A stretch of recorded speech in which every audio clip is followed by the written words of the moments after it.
Yeah, I figured I'd do a video of my Plymouth Laser RS build turbo.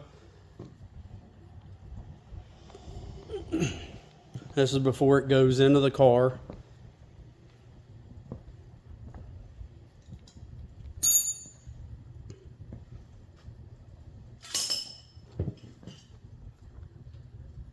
Got the timing done. I primed the oil pump. All I did is this is the old 6-bolt. I'm putting an oil cooler on it. So what I did is I used one of the lines with the fittings and just looped it around into itself to where I could prime that with no oil. I haven't got a leak. Primed it up. Everything's good as far as I know. Haven't got a leak. But she's looking pretty clean. Not brand new, but she's looking better than she was when I got it. So I can't wait to get this thing done and get started on my Integra. Got a few parts cleaned up on it. Intake's nice and clean. Painted. If you want to know what paint I used, this was just regular, I think it was Rust-Oleum ceramic. Pretty sure that's what it was. Oh, Duplicolor is what it was. This is what I used. It's heat resistant, chemical resistant. As long as you don't take a screwdriver over top of it, it looks pretty good. But what I do is, this time of year, it's cool out. Get you a stove or a kerosene heater or something you can set this on top of, heat it up, and then spray it. Take it off there and spray it, and then put it back on there and let all that paint get baked on there. This was in Plymouth Red, I believe is what colored it. I think this is it. No, this is the aluminum. But I did the fuel rail, makes it look real nice together.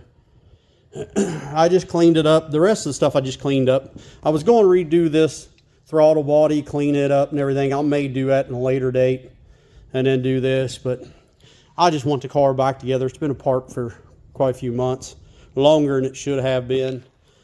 The person that I got this thing off of, well, the person that before he got it, he only had it a week and I bought it. Coming to find out, somebody had done the engine wrong. It was blowing oil everywhere.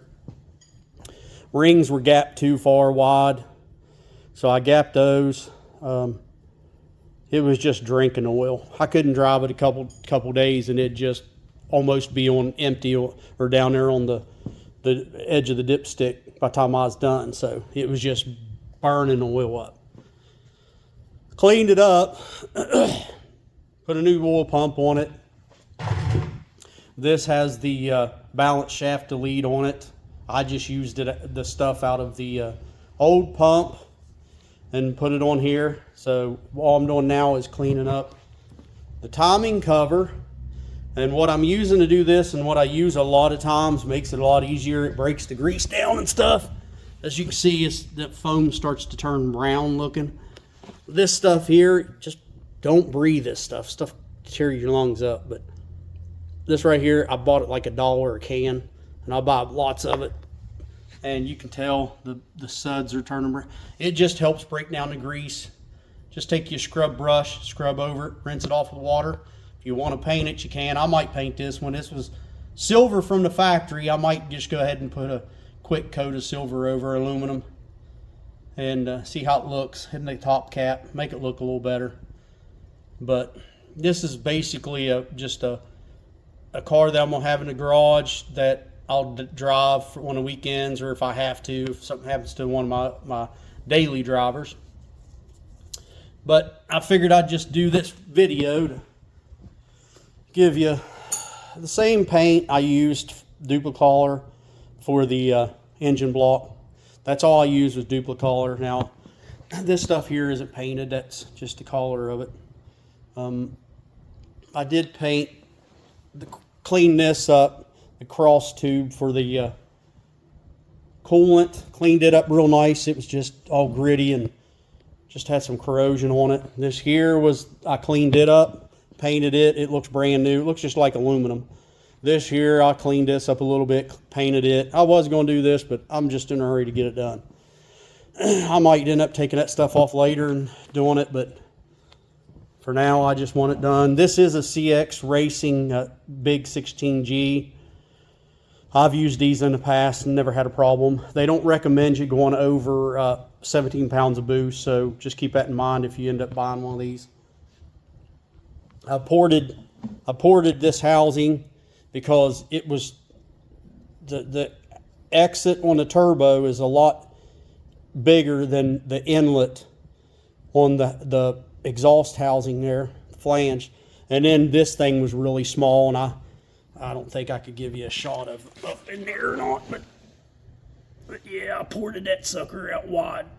It's as big as the gasket, so she should breathe a little better than she was.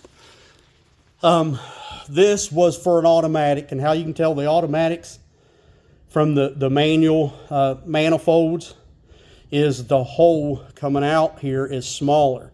The one for the manual was bigger, so just pay attention to that. You're going to have to port that. I ported the crap out of this thing to match the turbo. Took me a little while, so get you a good die grinder and some carbide bits, and it takes you about, I don't know, about an hour or so if you take your time and just do it right. So, yeah, I mean, just little odds and ends things I've done. These things are horrible. I did retap this for a longer banjo fitting, because the ones that they just strip out. Anybody that's owned these will know that these things leak right here. But I end up threaded it. I think it was a little bit bigger threads on the inside, but I went a lot deeper inside there, so it should have plenty of threads. But I think that's about it. Other than that, I didn't change a whole lot. It's got regular cast pistons, regular stock rods in it. I did go ACL bearings. So, yeah. But anyway, thanks for watching. Like, subscribe. I'll try to post up some more.